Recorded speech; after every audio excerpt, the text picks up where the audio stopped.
More Mexican corruption? How could it be? So, yeah, I make light of it, but you know what? It's pretty serious stuff. And the investigations I do are pretty serious investigations. Where's the light? So, I take great personal risk to put this information up on my channel. I take great personal risk to get the information. But suffice it to say, anybody who doesn't believe that the Mexican government is like 99% corrupt, you're just you're either bought off and part of the problem, or you're naive and part of the problem for your naivete. So I'm here in the state of Guerrero, Mexico, right? And not just the Mexican government, but the military is corrupt as hell. Oh my God. And that's the worst part about it, is that these people are heavily armed and they're like not educated.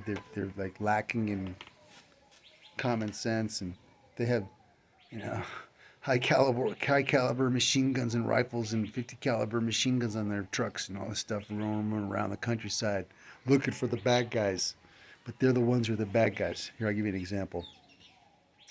So the other day, in the town of Tasco de Alarcon, the mayor, who is aligned with the Familia Michoacana, okay, came under attack. The guy's in an armored car, basically, like an armored Jeep with extra, whatever it is he's got on his Jeep to protect against high caliber bullets and shit like that. So he happened to be going down this part of the road where there's normally a military roadblock, like a checkpoint. So anybody going in or out of Tasco has to get checked by the military and the National Guard to see if you got drugs or guns or whatever, right? But that day, for some reason, the military wasn't there. And when the mayor happened to be going through that segment of the highway leaving Tasco, another group of a different cartel bombed his car, and they survived. But in the attack, see, they didn't just bomb his car; they actually like assaulted his car with troops. And the Familia Michoacana troops that were in his car with him got out of the car and shot everybody dead from the other group. Just curious enough, how come the military wasn't there at their checkpoint right then and there? That's a little interesting, right? Why was the mayor of Alarcon, Tasco, trying to go through that part of the road when the military wasn't there? Here's my supposition.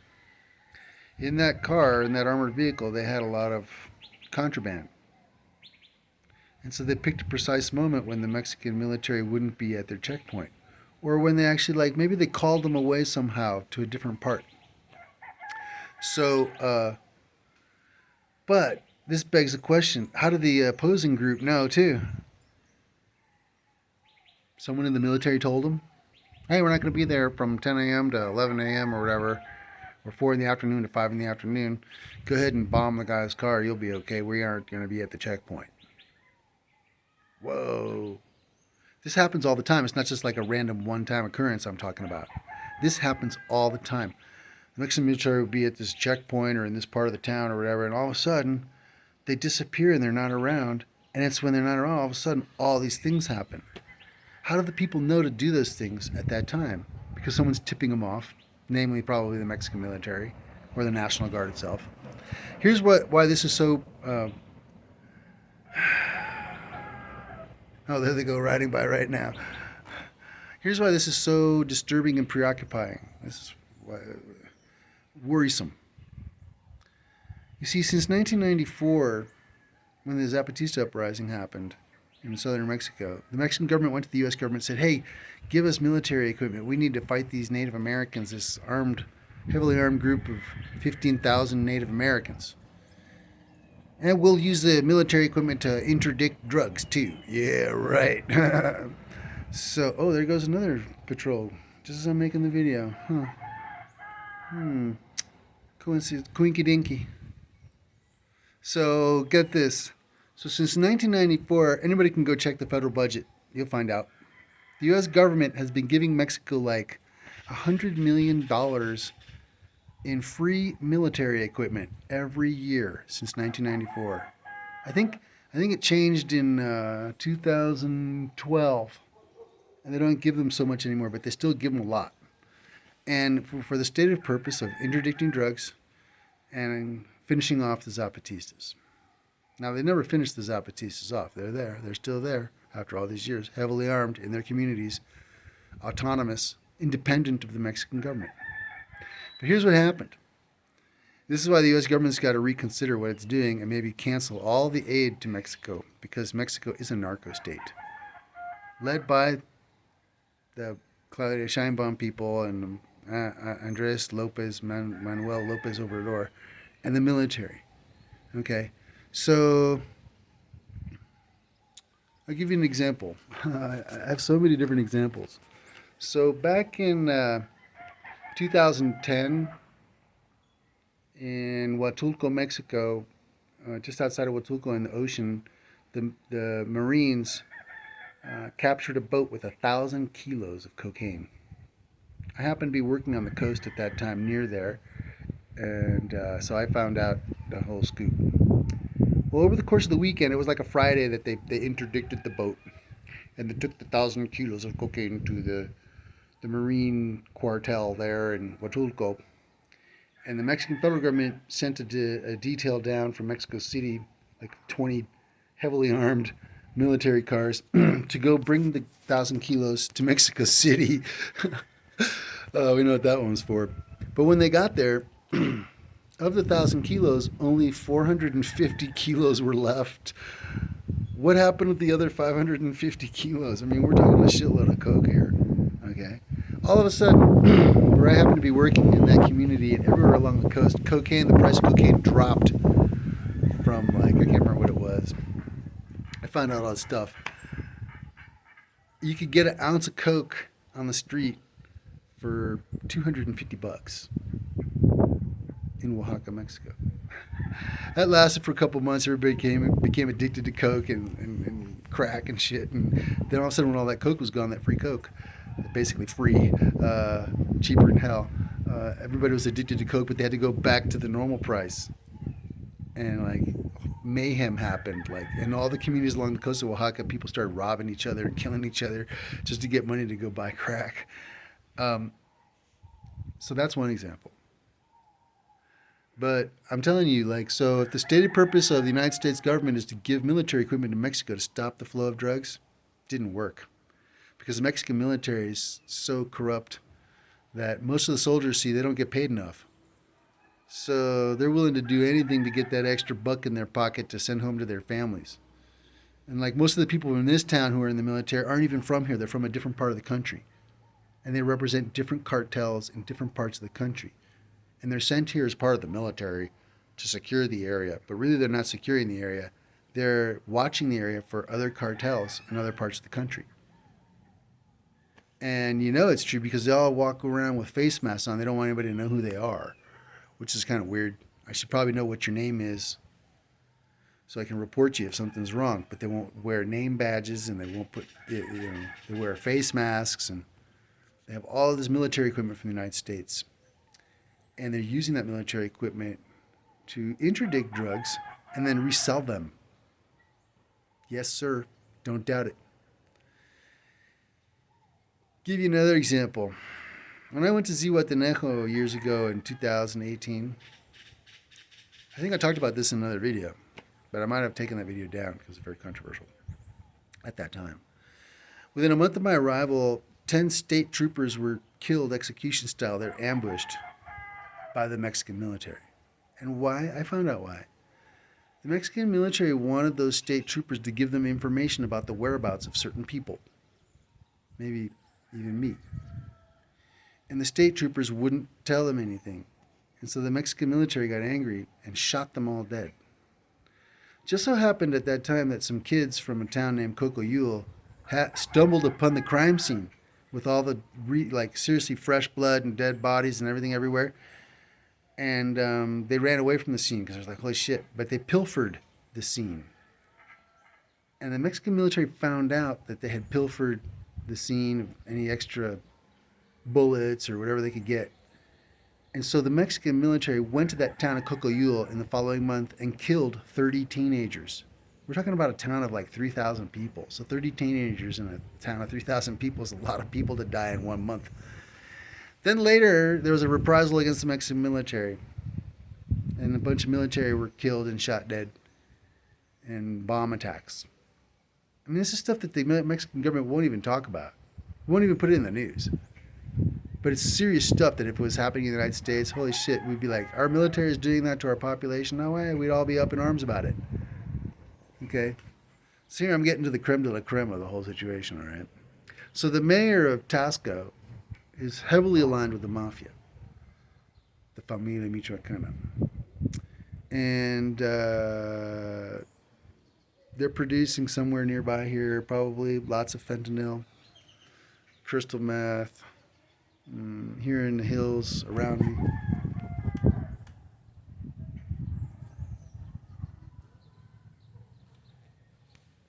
They're growing poppies. Probably marijuana too, but I don't think marijuana is a big concern anymore because it's legal in my country pretty much, and it's legal in Mexico City and certain other states. So that's not even the big issue here. It doesn't bring money either, so it's like it's not of interest to them. These other drugs are. And these other drugs also control the minds of the population, of the people in the population, and fuck with the men who do these drugs. So the mayor of Tasco, you figure, okay, wow, one mayor? No, no, no, not just one mayor. All across the country. I'm going to go into this here. We're already 11, 12 minutes here. The governor of the state of Mexico, of Guerrero, sorry. The governor of the state of Guerrero is a woman. And she's married to one of the highest up narcos in the Familia Michoacana. Everybody knows it. Everybody around here in the community, everybody across the whole state knows it. So anytime you go to a place like Zihuatanejo, you fly in, you're thinking it'd be cool. Oh, I'm going to Zihuatanejo. No, you're just paying the mafia. Anything you do practically. Because almost every business in a town like Zihuatanejo has to pay a quota to the mafia. So like if you go to the beach or if you go to a restaurant or whatever it is you decide you want to do, even just rent a room from a hotel, they're all paying a quota. And so you, as a tourist, without even knowing it, you're participating by paying those fees, which get then transferred to these cartels. So, well, you think, okay, one mayor, one governor. Oh no. The governor of Guanajuato, the governor of Oaxaca, the governor of Michoacan, the governor of Sinaloa, the governor of Tlaxcala, Zacatecas, uh, Baja California Norte, for sure, and Baja California Sur, for sure, because Baja California Sur in La Paz and Los Cabos, they have the highest murder rate in the country. Oh, Cancun, can't forget Cancun, second highest murder rate in the country, controlled by cartels. Because why? Because the tourists come with money and they want to do drugs or they want to get drunk or they want to screw a chick or whatever. So any of that stuff you do, you're just paying those cartels. So Mexico City, oh my God, that's like 26 million people. That's the biggest market for corruption ever in the whole world practically. So we're talking about a seriously endemic problem, and the U.S. government is paying for it by giving the Mexican government $100 million a year in military credit to arm the troops and to arm the National Guard with the very arms and equipment and uniforms, right down to their uniforms and their helmets, to go out and do this corruption. So I think it's probably time the U.S. government stopped giving the Mexican government money and reclassify Mexico as a narco government and stop the normal political ties that it has and institute a different policy. The border, the border is a problem for sure, but it's the least of the problems. The people are getting into Mexico from Guatemala. It'd probably be better to go down to Guatemala and stop them from entering into Guatemala from El Salvador and Honduras. That'd probably be better. Smaller border, easier to manage. But hey, you know what? The U.S. government's corrupt too, just on a different level and for different reasons and for much larger amounts of money than what are the bribes paid here and the extortion paid here is small small potatoes, peanuts, compared to what's happening in our country. And if you don't believe it, you just have to look at the Trump administration. They were so corrupt. They were funneling money in from China and from Saudi Arabia, and huge amounts of money, and allowing people like Jamal Khashoggi to be killed. And I think I said his name right. And all kinds of heinous stuff going on when Donald Trump was there. The Chinese and the Russians and the North Koreans, and who knows what they were really doing behind the scenes while everybody was occupied with the news. Donald Trump with the fake news, right? The fake news was that they kept the population busy with whatever news it was, while secretly behind everybody's back they were doing all these dastardly, horrible things to the world, and then pretending like they weren't. And all for what? So a guy like Donald Trump can go play golf or go sit in a yacht and go have sex with a porn star and pay her off. Weird stuff. I mean, like, you could almost justify it if it was for a good purpose, like to save the world or to make the world a better place. We had to do these things, the ends justify the means type of shit. But no, the ends don't justify the means, and the means don't justify the ends either, especially. And so, but I get back to this, finishing up here, because it's been 16 minutes now. The Mexican government is not a viable government. There is no justice. The justice system is corrupt and paid for, bought off and paid for. I have a case against my ex for 2 years now that hasn't moved forward. They won't arrest her. They won't do anything, even though they've acknowledged that she did the wrong thing that she did to my child. And they gave me my child. They gave me custody of my child. They still won't go and arrest her and put her in jail. But in my country, if she'd done the same things, she'd be in jail for 4 years, at least. And no right to appeal or any of that shit. It was so obvious what she did. And organ trafficking is also part of the cartel's business now. And so my child was almost trafficked for her organs. And I had to put a stop to it. And that's why I'm making these videos. I'm going to make sure to clean up the situation. If it has to be me to clean it up and I have to give my life like Kiki Camarena, I will. Because I don't see anybody else doing anything about it. I don't see the Republicans in my country doing anything about it. People like Mike Johnson and Katie Britt and Marjorie Taylor Greene. Overprivileged, overpaid, underworked, and undeserving. They haven't done anything good for the world. They can't name one single act, practically, that they did that was good for the population, the general population and the people. They completely obfuscate the truth for their own purposes and financial needs and ends. Greedy, hateful, lying, cheating, fraudulent. It's got to come to a stop. And if it has to be me to do it and I have to give my life to do it, I will. Like I said, I don't have a problem with it. But it will come to a stop in my lifetime.